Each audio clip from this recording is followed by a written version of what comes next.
हाय, मैं हूं Manish Sharma. Crime petrol के और एपिसोड्स के लिए लिव क्राइम को सब्सक्राइब करें और बेल आइकन दबाएं।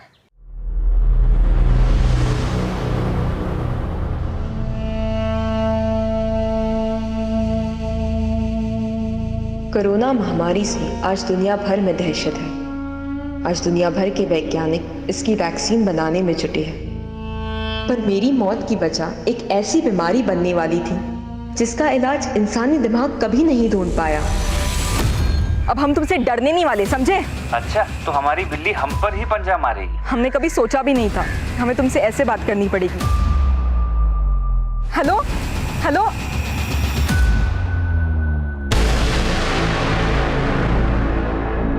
नमस्कार, आदाब। क्राइम पेट्रोल सतर्क के आज के इस एपिसोड में मैं अनूप सोनी आप सबका स्वागत करता हूं। पूरी दुनिया, पूरी मानव जाति इस कोरोना के संकट से जूझ रही है, लेकिन हमारा देश कोरोना के अलावा कई और वायरसेस से भी जूझ रहा है, जैसे कि अंधविश्वास, पाखंड, जातिवाद, अन्याय, गरीबी और महिलाओं पर अत्याचार। ये सब ऐसे वायरस हैं जो धीरे धीरे हमारे समाज को बीमार करते जा रहे हैं। महिलाओं पर अत्याचार करने वाला वायरस, जो कि सबसे खतरनाक वायरस है, इसने महिलाओं के अस्तित्व को ही कटघरे में लाकर खड़ा कर दिया है। और इसी वायरस के कारण महिलाओं को आए दिन महिला होने की सजा भुगतनी पड़ती है। आज का ये केस इसी वायरस से जुड़ी एक कहानी है।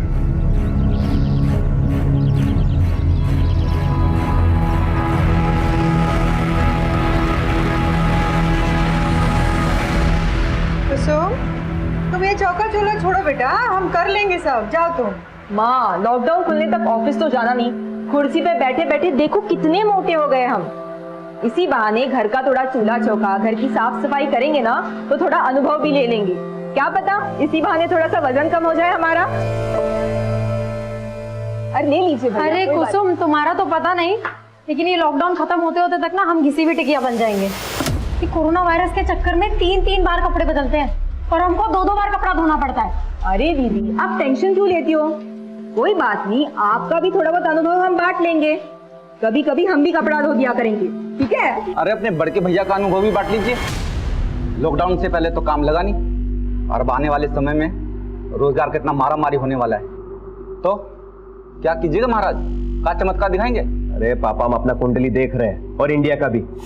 सितंबर 2020 में इंडिया बूम है, देश चमकेगा और हम भी चमकेंगे, देख लीजिएगा आप।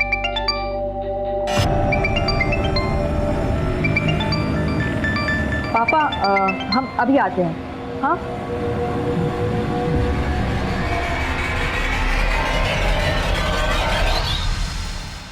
तुम हमको डर के फोन किए हो या हमको डराने को फोन किए हो? डार्लिंग, कैसी बातें कर रही हो? ये मीठी मीठी बातें ना तो करो ही मत हमसे। हम तुमको अपना प्यार जाहिर करने के लिए फोन किए और तुम वायलेंस पर उतर आई हो। तुम पर तो अब भरोसा ही नहीं रहा। अरे क्यों बात का बतंगड़ बना रही हो? नहीं था टाइम, इसलिए नहीं किए कॉल। अच्छा, हमारी बात सुनो। हाँ मुस्कान, हम ना तुम्हें अभी ईमेल भेज देंगे, ठीक है? Okay, bye.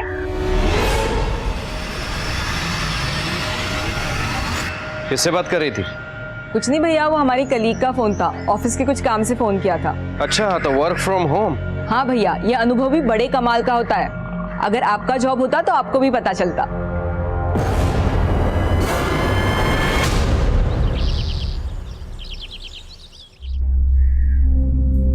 कुसुम, अरे तुम्हारा वर्क फ्रॉम होम चल रहा है ना, तो कहाँ जाने की तैयारी में हो? मम्मी, वर्क फ्रॉम होम तुम्हारा तभी होगा ना जब हमारा लैपटॉप चार्ज होगा, और हमारा चार्जर खराब हो चुका है। यही पास में मारूफगंज में हमारी एक सहेली रहती है, हम तुरंत उससे चार्जर लेकर आ जाएंगे। अच्छा, तो ध्यान से जाना और जल्दी काम खत्म करके सीधे घर आना। जी मम्मी, तुरंत आ जाएंगे। हाँ।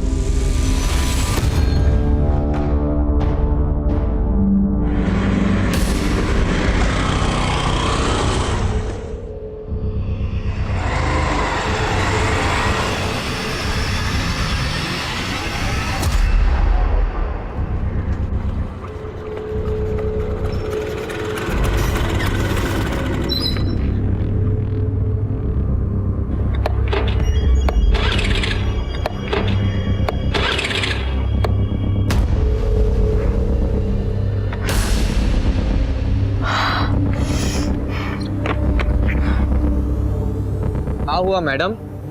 कोई समस्या है तो हमको बताइए ना। हेलो, हाँ शीतल दीदी, वो हमारी स्कूटी खराब हो गई है। स्कूटी खराब हो गई? अच्छा, अभी कहाँ हो तुम? वो यहाँ अनीसाबाद के यहाँ पे। पर कुसुम तुम तो मारूफगंज जाने वाली थी ना, तुम्हारी स्कूटी अनीसाबाद में कैसे खराब हो गई? वो हमको फुलवारी शरीफ में 2 मिनट का काम था, सोचा वो भी निपटा ले। और वैसे भी अभी लॉकडाउन के चलते कहीं बाहर जाना तो होता ही नहीं है। तो बबलू भैया है ना, वो तुम्हारे पीछे ही निकले थे। एक बार उनको फोन करो, क्या पता वो तुम्हारे आसपास ही हो। बबलू भैया हमारे पीछे निकले थे? हाँ। अच्छा तुम रुको, हम बबलू भैया को फोन करके बोलते हैं, वो तुम्हें अनीसाबाद से पिक कर लेंगे। हाँ ठीक है, चलेगा।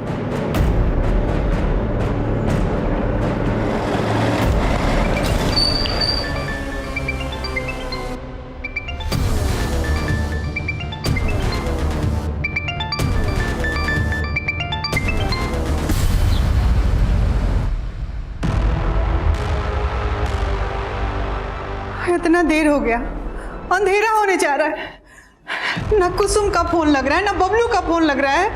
हाँ, हमको चिंता हो रहा है। गली मोहल्ला पूरा सून हो गया है।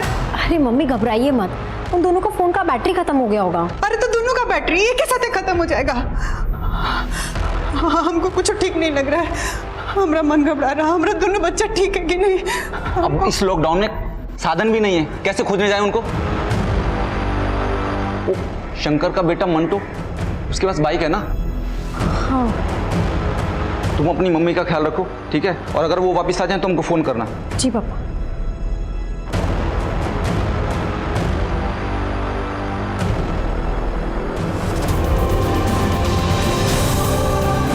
कोरोना वायरस की पहले लॉकडाउन की रात में जब पूरे देश में कर्फ्यू था, तब एक परिवार के 2 भाई बहन कुसुम और बबलू लापता थे। उनके पिता रामनाथ उनको ढूंढने की नाकाम कोशिश कर रहे थे और उनकी मां दुर्गा और बहन शीतल सकते में थे। और सुबह होते होते पुलिस भी बबलू और कुसुम की तलाश में जुट गई। जब आप लोग को मालूम है कि शहर में लॉकडाउन लगा हुआ है, बाहर नहीं निकलना है, तो कुसुम को रुकना चाहिए था ना। सर वो कुसुम के लैपटॉप का चार्जर खराब हो गया था, वो मारूफगंज अपनी सहेली से चार्जर लेने के लिए ही गई थी। किस सहेली से?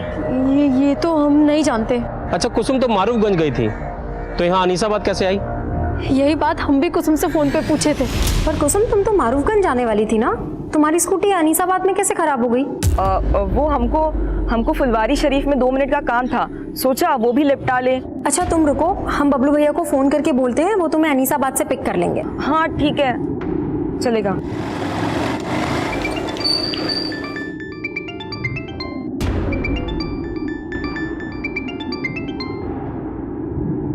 हेलो, अरे क्या आफत है शीतल, काहे फोन कर रही हो? भैया वो कुसुम का स्कूटी है ना, अनीसाबाद में खराब हो गया है, आप उसको पिक कर लेंगे? तो यहाँ बबलू अनीसाबाद में कुसुम से मिला था?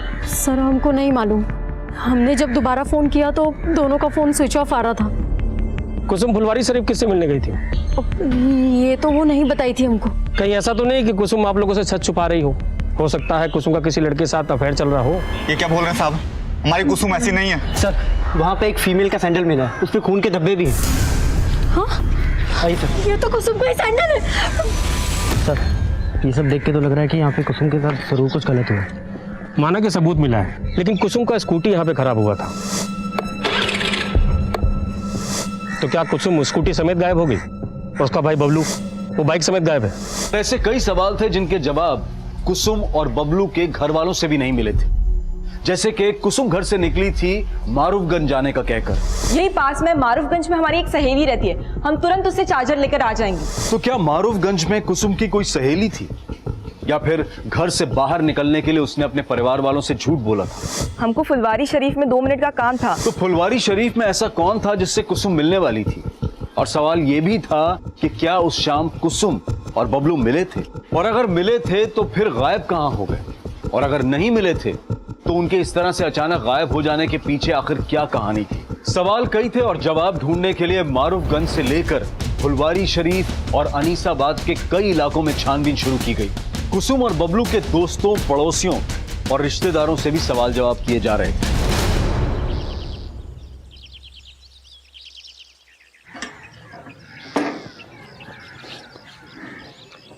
मैं कमिंग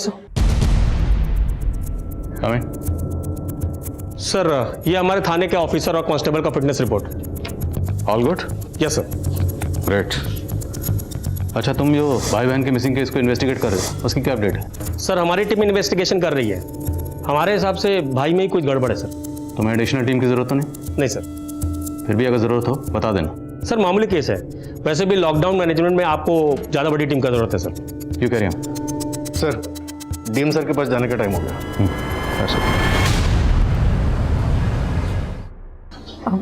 सर माना कि बबलू भैया काफ़ी गुस्सैल हैं, लेकिन वो हमको और कुसुम को लेके काफ़ी प्रोटेक्टिव भी हैं। यानी बहनें कहाँ जा रही हैं, किससे मिल रही हैं, इससे पर नज़र रखते थे। सही कहे ना? हाँ सर। सर एक बात और बताना था। उस दिन हमने भैया को किसी से फ़ोन पे बात करते सुना था। बबलू से मिलने का वजह मत पूछा कर, समझा? चल आके मिल, किसी को पीटने का प्लान बना है। इस लॉकडाउन में दारू का इंतजाम भी करेंगे तुम्हारे लिए। आ जाओ। चल। आपको तो ये नहीं पता कि कुसुम मारूफगंज किससे मिलने गई थी या फुलवारी शरीफ किससे मिलने जा रही थी, और अब आप बता रही हैं कि बबलू किसी को पीटने के लिए गया था। तो अब इसका क्या समझे हम कि कुसुम ने बबलू को गायब कर दिया कि बबलू ने कुसुम को गायब कर दिया? बस कीजिए सर, हमारा बेटा बेटी 2 दिन से गायब है। आप कुछ बोले जा रहे हैं। ये नहीं कि हमारा बच्चा लोग को आप खोजे ढूंढे कि कहाँ है, कौन हाल में। शीतल के बयान के बाद पुलिस बबलू को जानने वाले हर दोस्त, हर जानकार से मिल रही है। और फिर भाई बहन के कॉल रिकॉर्ड्स में नए समीकरण सामने आए। सर बबलू के दोस्तों से ये नहीं पता चल रहा है कि वो उस शाम किसको पीटने वाला था, लेकिन सर बबलू और कुसुम दोनों के फोन उस शाम अनीसाबाद में एक साथ ही बंद हुए थे। यानी दोनों भाई बहन उस शाम मिले होंगे। लेकिन सर दोनों भाई बहन के एक साथ गायब होने की कहानी कुछ समझ में नहीं आ रही। और सर कुसुम के कॉल रिकॉर्ड में एक सस्पिशियस नंबर भी मिला है जो उस शाम फुलवारी शरीफ में ही एक्टिव था, और उसकी बहन ने बताया कि वो उस शाम फुलवारी शरीफ में किसी से मिलने वाली भी थी। किसका नंबर है? Sir number 80। सर ये नंबर मनेर के एड्रेस पर रजिस्टर है और उसी शाम से बंद है जब से कुसुम और बबलू दोनों गायब हुए हैं। ये आप क्या कह रहे हैं सर? हम सच कह रहे हैं, हम किसी कुसुम बबलू को नहीं जानते। जानते नहीं हो तो कुसुम को फोन काहे करते थे? सर जब जानते ही नहीं तो हम क्यों फोन करेंगे सर? ये देख तेरे कॉल रिकॉर्ड, इसमें साफ दिख रहा है कि तू कुसुम से कई बार फोन पे बात करता था। अफेयर चल रहा था ना कुसुम के साथ तेरा? बता कहाँ है, बुलाया उसे फुलवारी शरीफ में? सर हम कभी फुलवारी शरीफ गए ही नहीं। और सर जिन कॉल रिकॉर्ड्स की आप बात कर रहे हैं सर, ये हमारा पुराना नंबर है। घुमा रहा है हमें। अरे याद दिलाओ इसे सब। आप लोगों ने बताया कि कुसुम का किसी के साथ अफेयर नहीं था, लेकिन कुसुम लगातार इस नमन नाम के लड़के के साथ फोन पे टच में थी। आप लोग जानते हैं इस लड़के को? नहीं सर, हम नहीं जानते। सर जी वो नमन तो वहीं का वहीं पर है। इस लड़के की डिटेल निकालो। जी सर, पर सर ये भी तो हो सकता है कि वो सच बोल रहा हो और कोई और हो जो उस फोन नंबर का गलत इस्तेमाल कुसुम को फुसलाने के इरादे से कर रहा हो। लेकिन हमें बबलू का एंगल भी देखना होगा, क्योंकि उसके जैसे भाई को ये बिल्कुल गवारा नहीं होगा कि कोई लड़का उसकी बहन से इतनी बात करे। हो सकता है इसी गुस्से में उसने कुसुम को गायब किया और अब खुद गायब है। सर अनीसाबाद में जंगल के पास एक लड़की की लाश मिली है।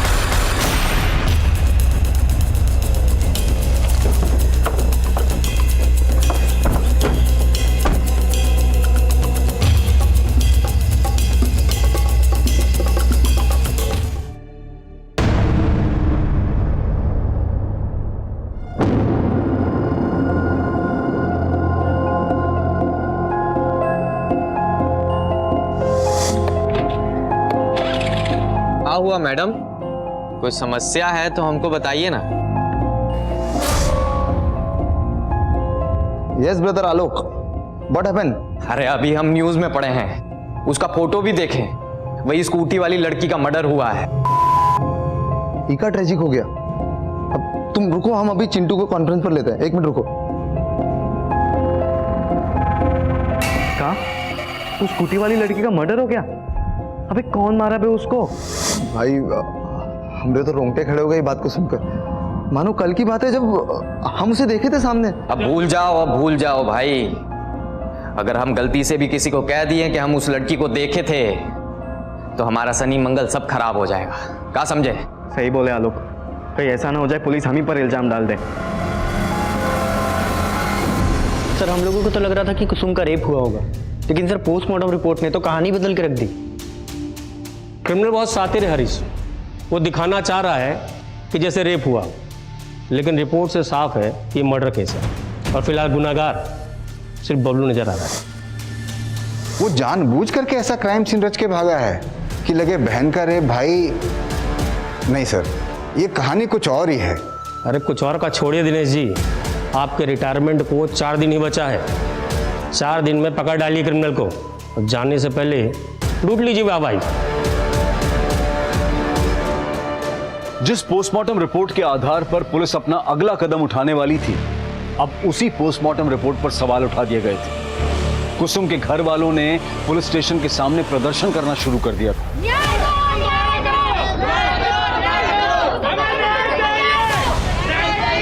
शांत हो जाइए, शांत हो जाइए। देखिए, कुसुम का पोस्टमार्टम कराने से रिपोर्ट बदल नहीं जाएगा। आप लोग तमाशा बंद कीजिए, हमारा सहयोग कीजिए। मीडिया इस मुद्दे को लगातार रिपोर्ट कर रहा था, जिसके बाद थाने के सीनियर पुलिस ऑफिसर को इस केस का संज्ञान लेना पड़ा, जो उस वक्त लॉकडाउन से संबंधित ड्यूटी में व्यस्त थे। राजेश्वर, मालूम है ना गार्जियन अलाउड नहीं है, फिर ये सब क्या है? सर वो मैं इन लोग को मना करता है। साहब हमें न्याय चाहिए। हमारे बेटे को ठीक से ढूंढा नहीं जा रहा है और हमारी बेटी के साथ कुछ गलत हुआ है। ये लोग कह रहे हैं कि पोस्टमार्टम में सिर्फ मर्डर आया है। साहब आप एक बार आप लाश को देखिए, आप खुद समझ जाएंगे कि उसके साथ कुछ गलत हुआ है। आपकी क्या मांग है हमें मालूम है, हम कार्रवाई करेंगे, लेकिन आप माहौल तो देखिए, इतनी भीड़ लगा के भीड़ हटवाइए यहाँ से। साहब हमको आपसे आश्वासन चाहिए कि पोस्टमार्टम दोबारा होगा और हमारे बेटे को ठीक से ढूंढा जाएगा। मैं आपको यकीन दिलाता हूँ, कानून के दायरे में रहकर जो कार्रवाई बनती है हम करेंगे, ठीक है? अब भीड़ हटवाइए। राजेश्वर, भीड़ हटवा। चलिए हटिए आप लोग, हटाओ सबको। चलिए हटिए प्लीज, चलिए। संभाल लोगे, मैं टेंशन ना लूँ। ये संभाला? सर हम लोग पूरा डेडिकेशन के साथ जांच कर रहे हैं सर। जो भी जांच हुई है स्टडी की है मैंने। सबसे पहले वो लड़की क्या नाम है? कुसुम। उसका दोबारा से पोस्टमार्टम करवाना होगा। हरीश, बॉडी को दोबारा पोस्टमार्टम के लिए भेजवा। सर। और वो लड़की कुसुम उस दिन फुलवारी शरीफ में जिस लड़के से मिलने जा रही थी, वो नमन अवस्थी था? सर वो कोई दूसरा ही लगता है, क्योंकि नमन अवस्थी के खिलाफ हमें कुछ नहीं मिला है और नमन लगातार कह रहा है कि वो नंबर उसके नाम पर रजिस्टर्ड तो है, लेकिन उससे वो इस्तेमाल नहीं करता। तो उस नंबर के कॉल रिकॉर्ड से निकलवाए होंगे? सर टेलीकॉम कंपनी में रिक्वेस्ट भेजे हैं, लेकिन अभी तक आया नहीं है लॉकडाउन की वजह से। लेकिन सर हमें बबलू पे ज़्यादा शक है। जब तक सबूत ना हो, कोई भी एंगल महज एक थ्योरी होता है, उससे ज़्यादा कुछ नहीं। और अगर बबलू पे इतना ही शक था तो उसे ढूंढा क्यों नहीं अभी तक? बबलू क्या, तुम कुसुम की स्कूटी तक नहीं ढूंढ पाए? सर वो लॉकडाउन की वजह से। और सर दिनेश जी भी आज ही रिटायर हो रहे हैं सर। अरे हाँ दिनेश जी सर। दिनेश जी, आज तो आप रिटायर होने वाले हैं। सर इमरजेंसी का वक्त है, जब तक ये केस सॉल्व नहीं हो जाता तब तक हम ड्यूटी पर ही रहते हैं। अरे नहीं दिनेश, आपने बहुत योगदान दिया है और बाकी टीम है ना, हम संभाल लेंगे, आप आराम कीजिए। Thank you sir. अरे वाह दीदी, आज बड़ी कमाल लग रही हो। ऐसी ही चली जाओ नीरज जी के सामने। कुछ भी बोलती हो तुम, पागल। अरे शादी करनी जा रही हो और वो भी घर वालों की मर्जी से, काहे शर्मा रही हो? नहीं, वो बात तो नहीं है, पर जब भी हम अपना शादी का बात सुनते हैं ना, तो पापा का उदास चेहरा सामने आ जाता है। पता नहीं इतना सारा खर्चा कैसे उठा पाएंगे। अरे दीदी काहे टेंशन ले रही हो, हम 1-1.5 लाख तक जोड़ रखे, दे देंगे पापा को।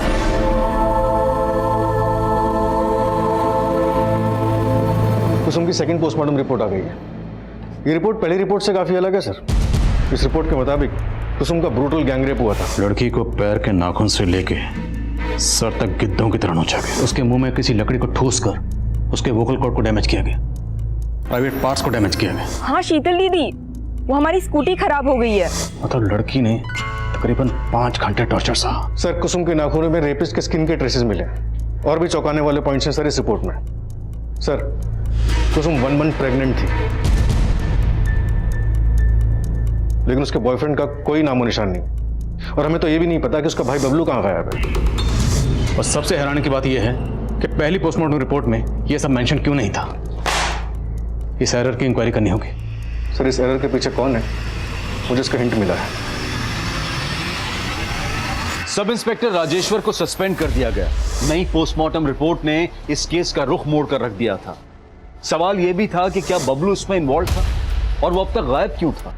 पुलिस ने क्राइम सीन के 1 किलोमीटर के रेडियस में फिर से छानबीन शुरू करवा दी और अब बारी थी कुसुम के माता पिता के सच जानने की।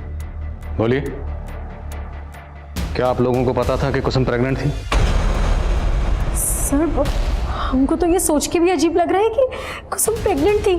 हो सकता है बबलू को भी अजीब लगा, उसे बहुत गुस्सा आया होगा जब उसे ये पता चला होगा कि उसकी बहन प्रेग्नेंट है। बबलू कहाँ है? बस कीजिए सर, बस कीजिए।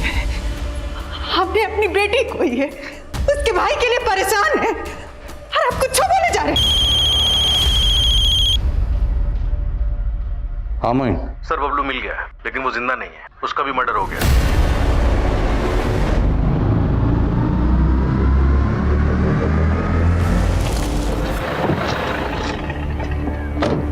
सर लाश के पास कुसुम की स्कूटी और बबलू की बाइक भी मिली है। सब कुछ झाड़ियों से पूरी तरह से छुपाया गया था। कुसुम की स्कूटी इस एरिया में खराब हुई थी, मतलब बबलू कुसुम को ढूंढता हुआ यहाँ तक आया था और कुसुम की लाश यहाँ से 1 किलोमीटर दूर वहाँ मिली।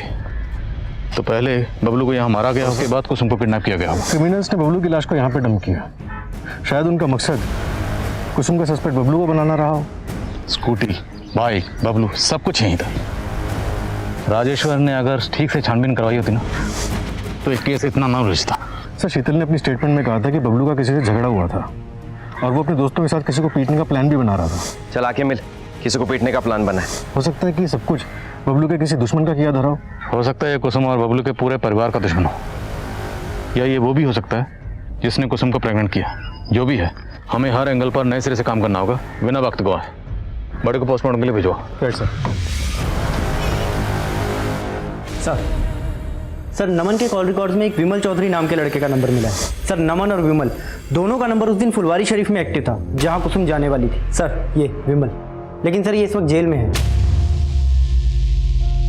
जेल में? जी सर, इसने लॉकडाउन प्रोटोकॉल का उल्लंघन किया था। जब पुलिस वालों ने इससे पूछताछ की तो ये उनसे बहस करने लगा। पुलिस वालों ने इसे जेल में डाल दिया। तो थोड़ी बहस हम भी करते हैं इसके साथ।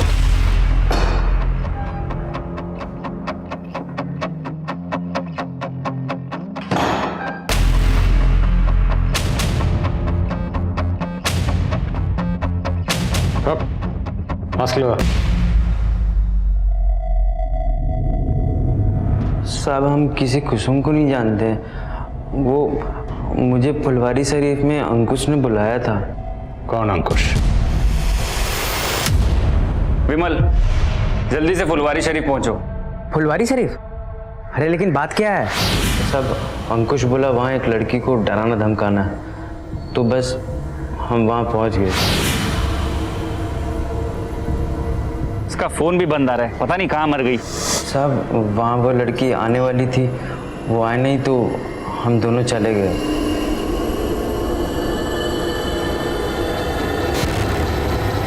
यही थी वो लड़की? हमें तो ये नहीं मालूम कि ये वो लड़की थी या नहीं। ध्यान से देख, क्योंकि हमने देखा नहीं था साहब। जिस लड़की का तुम लोगों ने रेप किया, जिसका कत्ल किया, तुम लोगों को ये नहीं पता कि वो लड़की कौन थी। अब झूठ नहीं बोल रहा हूँ मैं साहब, हमको नहीं मालूम कि लड़की का खून किसने किया। बेशक अंकुश ने किया होगा तो हमको मालूम नहीं साहब। कहाँ मिलेगा ये अंकुश?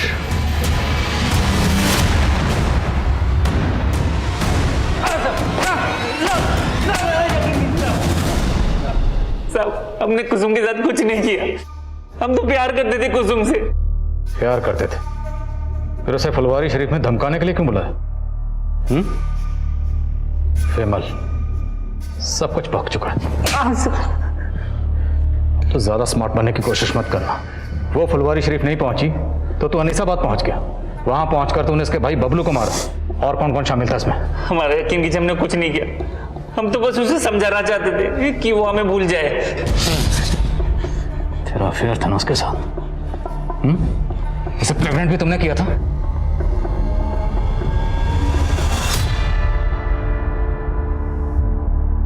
लेकिन हमने सोचा नहीं था कि कुसुम प्रेग्नेंट हो जाएगी। अंकुश एक प्रॉब्लम हो गई है, हम प्रेग्नेंट हो गए हैं। सर बहुत बुरा फंसे थे हम। हमारे घर वालों ने हमारा रिश्ता रिया के साथ तय कर दिया। वैसे दिखने में कुसुम ज्यादा अच्छी थी, लेकिन रिया अपने बाप की इकलौती, बहुत पैसा है उसके पास। इसलिए कुसुम को रास्ते से हटा दिया और उसके भाई बबलू को भी? नहीं साहब, हमने कुछ नहीं किया, हमारा यकीन कीजिए। प्लानिंग तो बहुत लंबी की थी तुमने, और अब तो बहुत लंबा फंसेगा। नमन नाम के लड़के के सिम से तो कुसुम को फोन करता था ना? नहीं सर। वो सिम कहाँ से आया तेरे पास? वो सिम कहाँ से आया तेरे पास? सर नमन हमारे हॉस्टल में था, हमने तभी उसका सिम रख लिया था। तो ये नमन भी तुझे बचा रहा था, ये भी शामिल है इसमें? हमने कुछ नहीं किया सर, हमारा यकीन कीजिए सर, हमारा यकीन कीजिए।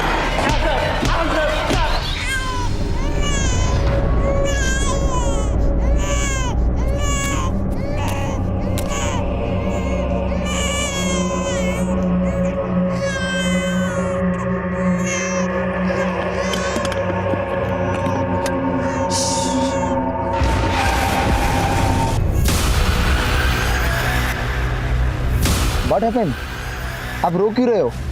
हमारा बच्चा बहुत बीमार है, हम अपने गांव आसनसोल जा रहे हैं मालिक। अरे बाप रे, इतनी दूर और वो भी पैदल। देखा, इस महामारी ने सबका हालत खराब कर दिया। अरे तुम डरो मत, हम गरीबों को खाना पीना बांट रहे हैं। तुम बैठो, तुम्हारे बच्चे को अच्छे डॉक्टर को दिखा देते हैं। बैठो। अरे नहीं नहीं, आप कहीं तकलीफ उठाइएगा, हम चले जाएंगे। अरे इसमें तकलीफ का है? दीजिए दीजिए बच्चे को, हमें दीजिए। अरे दीजिए, आप दीजिए, थोड़ा पुण्य हमें भी कमाने दीजिए ना। दीजिए, अरे दीजिए। अब आइए आइए, चलिए बैठिए, बैठिए गाड़ी में, बैठिए। बैठो बैठो। अरे बैठो बैठो बैठो, अब गाड़ी के अंदर बैठो। सर अंकुश को बहुत तोड़ा, नमन और विमल दोनों को दोबारा से रिमांड के लिए, लेकिन सर कोई कुछ नहीं उगल रहा है। ये अंकुश, नमन और विमल, इन तीनों को डीएनए को कुसुम के नेल्स में जो स्किन ट्रेसेस मिले थे उनसे मैच करवाओ। सर। हेलो,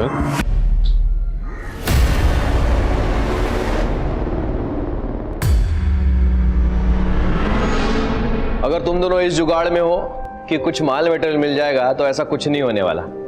अरे बेरोजगार है हम, कुछ नहीं है हमारे पास। हाँ भैया, लेकिन एक बार पॉकेट में हाथ तो डालिए, क्या पता कुछ मिल जाए। अरे काहे रक्षाबंधन के दिन हमारी इज्जत निकाल रही हो? देखो ना, ये देखो हमारे पॉकेट में कुछ नहीं। ये कहां से आ गया? भैया ये पक्का कुसुम ने रखे होंगे।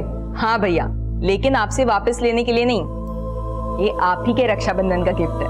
अरे नहीं नहीं, रक्षाबंधन के दिन बहन से गिफ्ट नहीं ले सकता। रख लीजिए ना भैया। और वैसे भी कौन से डॉक्टर ने कहा है कि रक्षाबंधन पे भाई को ही बहन को गिफ्ट देना है? दिल का बुरा नहीं था हमारा बबलू, बस बेरोजगारी ने उसका जबर कड़वा कर दिया।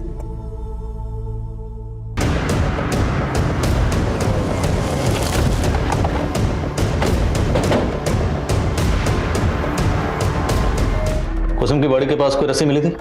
नहीं सर, कोई रस्सी नहीं मिली। आसपास चेक करो, सब जगह चेक करो। सब।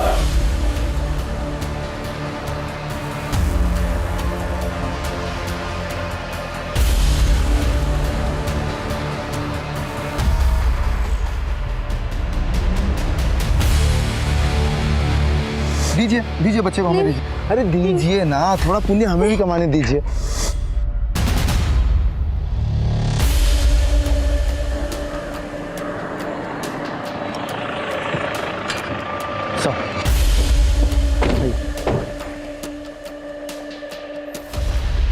सर ये मोबाइल भी मिला यहाँ पे। ऑन करो, देखो किसका। सर चेक किए, ऑन नहीं हो रहा, शायद बैटरी डेड है। चार्ज करवाओ, देखो किसका। सर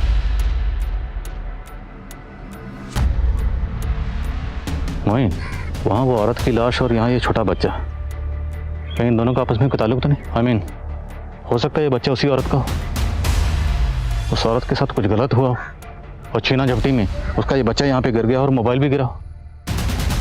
एक काम करो, हाईवे पे आजकल इतनी गाड़ी तो होती नहीं, इतनी आम दिनों में होती थी, लॉकडाउन चल रहा है, हाईवे पे जितने भी सीसीटीवी हैं सबकी फुटेज चेक करो। Right sir.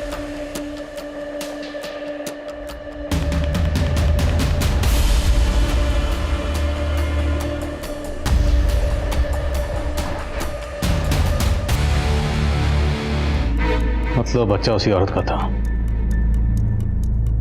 फैमिली क्वेश्चन आपके लिए बुलाओ। सर मैंने क्राइम वाले दिन की हाईवे एरिया की सीसीटीवी फुटेज चेक की, वहां एक सिल्वर गाड़ी सस्पिशियस मिली, इसका नंबर प्लेट फेक था। शायद इसी गाड़ी से उस औरत को किडनैप किया गया। बैठो बैठो, आप गाड़ी के अंदर बैठो। और सर, क्राइम सीन से जो रस्सी मिली थी मैंने उसके बारे में ही पता किया। वैसी रस्सी बैंत के फर्नीचर को बांधने के काम आती है और बैंत के फर्नीचर बनाने का काम दानापुर में होता है। अब अगर हम 2+2 4 करें तो थ्योरी ये बनती है कि सिल्वर कार में उस मजदूर औरत को किडनैप किया गया होगा और किडनैपर्स या मुजरिम जो भी हैं वो दानापुर में फर्नीचर वर्कशॉप से जुड़े हो सकते हैं। और अब अगर हमें इस सिल्वर कार और मुजरिमों को ढूंढना है तो हमें दानापुर में ढूंढना होगा। लेकिन सर, लॉकडाउन की वजह से सारे फर्नीचर के कारखाने बंद हैं, वहाँ पे पूछताछ नहीं की जा सकती। एक आइडिया है, काम मुश्किल ज़रूर है पर नामुमकिन नहीं है। Corona virus thermal screening.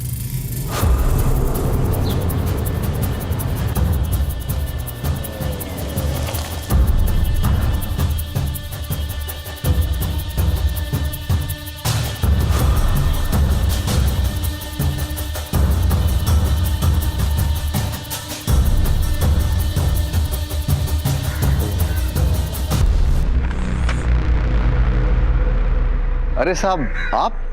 Dinesh ji, आप तो शास्त्री नगर में रहते हैं, फिर यहाँ दानापुर में? साहब, यहाँ दानापुर में भी हमारा अपना घर है। वो हम प्लान किए थे कि रिटायरमेंट के बाद यहीं आके रहेंगे, इसलिए यहाँ आ गए। लेकिन साहब, ये पीपी किट। हरीश है।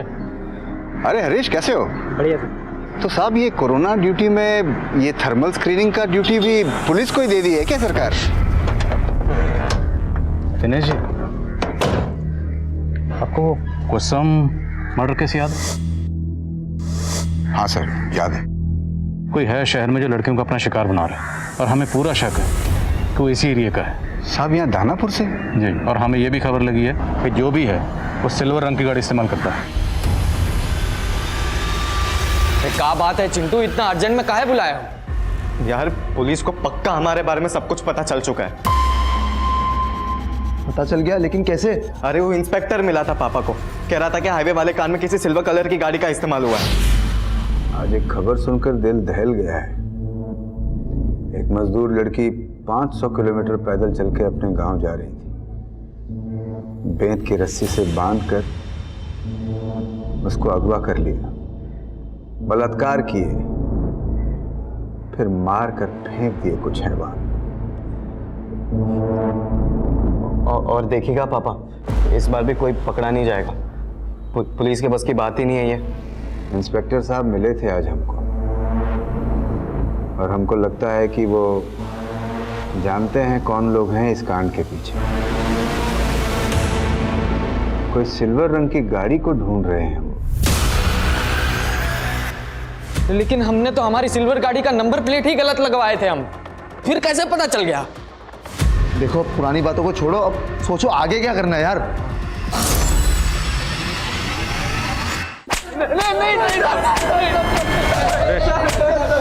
साहब, हम मानते हैं कि हमने उस मजदूर औरत का रेप किया और उसे मारे भी, लेकिन साहब हमने कुसुम के साथ कुछ भी नहीं किया। सब सच कह रहे हैं हम। हाँ साहब, हम उसको नहीं मारे हैं, हम बस उसका रेप किए।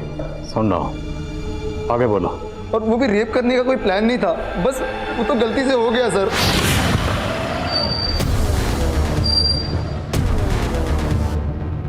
भैया, आप कहाँ जा रही थी? भैया, वो फुलवारी शरीफ में हमारी एक कलीग रहती है ना, बस बहुत झूठ बोलने लगी हो ना तुम हमसे। अब एक नहीं सुनेंगे, बहुत हो गया तेरा। आवाज नीचे करके बात कीजिए। तेरी आवाज सब ऊपर नीचे कर देंगे हम। बहुत पर लग गया ना तेरे। या लड़की को है कुछ प्रॉब्लम है? कब है? साहब, उसका भाई मर गया तो हम उस लड़की को कंट्रोल करने के लिए बांध दिया। और साहब, हम पहले सोचे कि उस लड़की को भी मार ही देते, लेकिन साहब हमको मजाक करना था तो हम थोड़ा दूर चले गए। साहब, हम सोचे कि वो खुद ही तड़प तड़प के मर जाएगी। लॉकडाउन में उसे कौन देखता था? कुसुम को हमको पत्थर से नहीं मारे थे सर, उस मजदूर औरत को जरूर पत्थर मार के उसका चेहरा बिगाड़ा था सर हमने। साहब, हम ये सोचे थे कि आप लोगों को यही लगेगा कि कुसुम के कातिल ने उसे मारा होगा, लेकिन साहब हम कसम से कह रहे हैं, हमने कुसुम के साथ कुछ भी नहीं किया साहब। हमने तो उसको जिंदा छोड़ दिए थे वहीं पर। सर, मेरी दिनेश जी से बात हुई है, उन्होंने बताया कि वारदात वाली शाम उनका बेटा चिंटू शाम को 6 बजे घर पहुंच गया था। आलोक और सनी, वो दोनों भी शाम को 7 बजे अपने अपने घर पहुंच गए थे। तो फिर कुसुम को किसने मारा? पापा, मम्मी, खाना।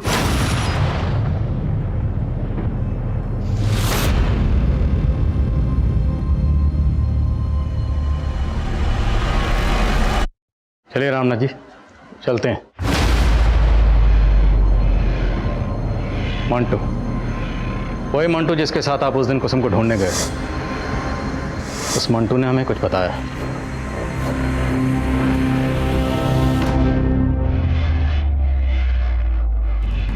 हमारी समझ में कुछ नहीं आ रहा था साहब, जब हमें पता चला कि कुसुम शादी से पहले ही पेट से है। अंकुश, एक प्रॉब्लम हो गई है, हम प्रेग्नेंट हो गए हैं। हमारे पैर तलों की जमीन निकल गई।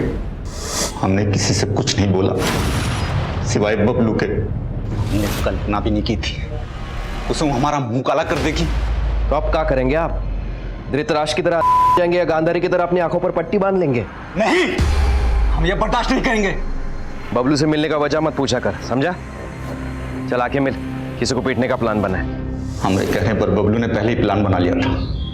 उस रोज कुसुम जब सहेली से चार्जर का बहाना करके निकली तो हम समझ गए ये उसी लड़के से मिलने जा रही है। हमने पीछे से बबलू को उसके पीछे लगा लिया, लेकिन उसके बाद बबलू का कुछ अता पता नहीं चल रहा था। हम मंटू के साथ उसे खोजने गए। बबलू तो नहीं दिखा, लेकिन कुसुम। हमने मंटू से विनती की और इतना ही बोला कि उसका रेप हुआ था, समाज उसे नहीं अपनाता। कैसे बाबू? बेटा अगर कैसा भी हो तो चलेगा, और बेटी, वो बेटी जिसे किसी ने धोखे से गर्भवती बना दिया, वो अशुद्ध हो गई। अशुद्ध वो नहीं, अशुद्ध तुम जैसे लोगों की सोच है।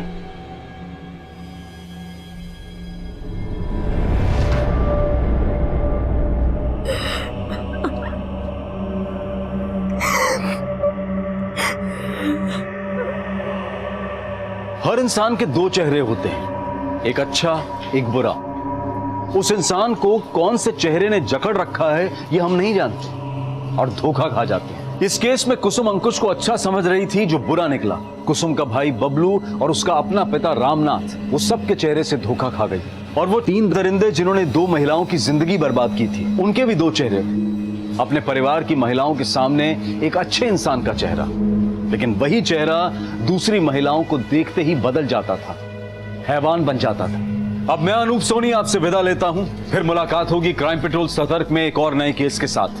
तब तक अपना और अपने परिवार का ख्याल रखें, सतर्क रहें, सुरक्षित रहें और देखते रहें क्राइम पेट्रोल सतर्क। जय Hind. For more updates, subscribe to our channel, click the show links and enjoy watching the videos.